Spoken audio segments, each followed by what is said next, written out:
Alors il y en a un, Anne, qui hier a écouté ce qui s'est passé du côté de Berlin et notamment la prise de position de notre président de la République, c'est Vladimir Poutine. Réponse immédiate. Alors vous allez voir, d'habitude Poutine nous répond nucléaire. Là, c'est peut-être plus juste. En tout cas, ça risque de faire mouche parce qu'il met tout le monde dans le sac, notamment ceux qu'il appelle les petits pays. D'ailleurs, on se demandera, est-ce que nous, la France, on est un petit pays pour Poutine? Mais on écoute d'abord le président russe. Les représentants des pays de l'OTAN, notamment en Europe, et notamment dans les petits pays, doivent savoir avec quoi ils jouent. Ils devraient s'en souvenir. En tant que pays doté de petits territoires densément peuplés. C'est quelque chose qu'ils doivent garder en tête avant de parler d'attaquer en profondeur le territoire russe. Cette escalade constante peut entraîner de graves conséquences. Jean-François Poutor, petit pays, déjà, on comprend quoi? Les pays baltes, ou alors il faut voir un peu plus loin? Ça fait deux choses. On pense évidemment aux pays baltes, ouais. Pays à forte densité de population, avec l'idée donc derrière qu'il pourrait y avoir une arme de destruction massive qui pourrait être utilisée sur une population dense. Mais par ailleurs, ça renvoie à ce qui s'est passé en 2007 avec Nicolas Sarkozy. Si vous vous rappelez ce que a été rapporté par Michel Duclos, la conversation qui était partie avec un Sarkozy très allant sur la critique en faveur des dissidents, la question des guerres qui étaient menées par l'attitude russe dans plusieurs endroits, et où Poutine l'a interrompu, lui a dit « Tu as vu la taille de mon pays et la taille du tien, tu es un petit pays, je t'écrase ». Donc ça renvoie exactement à ça. En fait, ça dit une chose. Donc on est un petit pays pour Poutine. Ça c'est très clair. Donc ça nous, c'est on très est clair. Visé, même dans si, ce qu'il dit, on est visé aussi, la France, ouais. Ça, je pense que oui. Mais ça veut dire autre chose derrière. Ça veut dire qu'au fond, Vladimir Poutine considère que les pays qui sont sur le continent européen, à l'ouest, parce qu'ils sont tous petits par rapport à la dimension du pays russe, au fond, n'ont pas une véritable souveraineté. Parce que c'est ça la question. Ils n'ont pas une véritable souveraineté. Ils ont une souveraineté limitée, d'autant plus limitée qu'ils sont plus proches de la Russie, mais elle est toujours relative, au fond. C'est ça que ça veut dire. Absolument. J'ai entendu Andrei Bykov, un chercheur au MGIMO, c'était il y a une quinzaine d'années, faire un exposé sur la théorie des relations internationales. Et il disait, vous croyez que le monde est fondé sur l'égalité des nations en droit. On sait que ce n'est pas dans les faits, mais chaque nation un vote... Eh bien, nous, la Russie, notre théorie des relations internationales, c'est la hiérarchie des nations. La hiérarchie des nations. Donc, nous, on est l'équivalent des États-Unis. Et puis après, voilà, ça descend. Et donc, un pays comme la Géorgie, s'il ne veut pas comprendre, on lui met deux baffes. Parce que c'est ça, la hiérarchie. Et donc là, il est dans la hiérarchie des nations. La France est un petit pays. Et l'Europe tout entière, c'est une force. L'Europe divisée, c'en est pas une pour Poutine, on est bien d'accord. C'est constitué de petits pays. Oui, bien sûr. En tout cas, il voudrait ramener l'Europe à des petits pays. Mais je voudrais faire un petit rappel historique, parce que Poutine, il est dans la droite ligne de l'autocratie russe. L'autocratie russe, elle commence au XVe siècle avec Ivan III.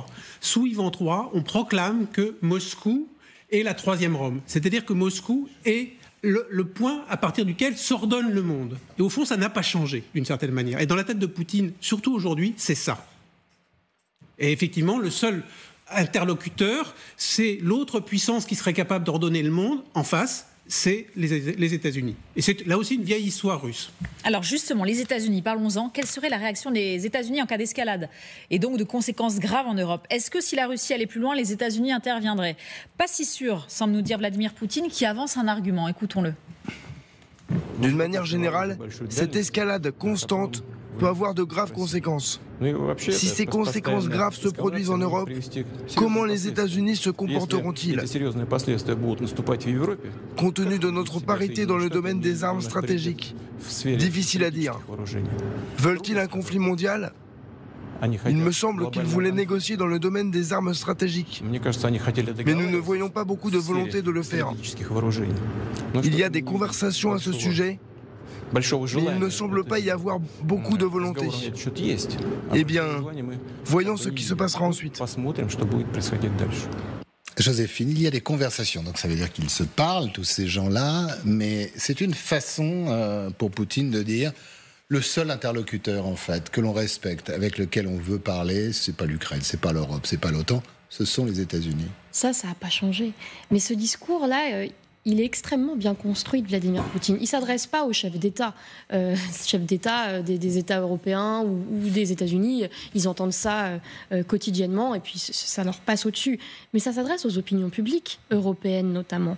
À quelques jours d'une élection assez cruciale quand même, il s'adresse aux opinions publiques en mettant en avant toutes les peurs des opinions publiques européennes.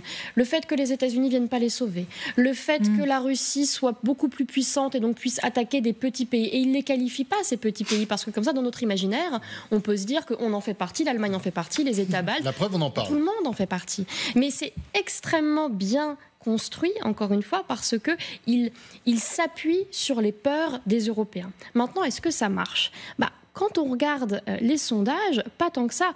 Il y a une étude de la Fondation pour l'innovation politique qui est parue là, sur l'opinion publique européenne à quelques jours des élections et qui montre que presque 80% des Européens, 77 je crois, considèrent la Russie comme une menace. On n'a pas énormément de personnes qui voient la Russie comme cette autocratie fantasmée magnifique. Il y en a bien évidemment, mais ils sont une minorité en Europe. Le soutien à l'Ukraine, il est extrêmement majoritaire également en Europe. Sur la question israélienne, c'est différent. Il y a des divisions. Sur la Russie, pas tant que ça. Les Européens placent d'ailleurs la Russie comme le danger principal pour l'Europe avant l'Iran, avant la Chine, avant la Turquie également. Mais est-ce que ça ne marche pas quand la Pologne fait 700 km de fortifications ? Alors, ça marche dans le sens où ça contraint les États européens à se protéger davantage. Mais ça, c'est pas nouveau. C'est-à-dire que simplement là, les menaces, elles sont plus réelles, plus concrètes et peut-être dans un plus court terme que ce qui avait été pensé au départ, de par cette escalade. Mais les États baltes n'ont pas attendu la guerre en Ukraine pour essayer de renforcer leur sécurité. Ça fait des années, notamment sur le volet cyber, qu'ils essaient de lutter contre l'ingérence russe et qu'ils essaient de se préparer au cas où il y ait une invasion russe. La Finlande, c'est l'exemple type. La Finlande qui vient de rejoindre l'OTAN, elle est prête depuis un certain temps déjà à ce que la Russie vienne l'envahir ou l'attaquer d'une manière ou d'une autre. Donc, pour nous, c'est assez nouveau, mais il faut bien voir que ce discours de Vladimir Poutine adressé aux opinions publiques européennes, il ne va pas forcément avoir un écho aussi important qu'il le souhaite ou qu'il le pense. Même en ce qui concerne les États-Unis, parce que là, il met le doigt où ça fait mal, c'est-à-dire que les États-Unis ne viendront pas vous aider, vous, petit pays. On se souvient aussi que derrière l'OTAN, il y a les États-Unis. On se souvient du ramdam quand Donald Trump a dit « si je suis élu ». Et si ces petits pays ne payent pas, parce qu'il a à peu près le même discours, eh bien on partira, on ne vous aidera pas. Donc voilà, il appuie quand même là où les opinions peuvent être sensibles.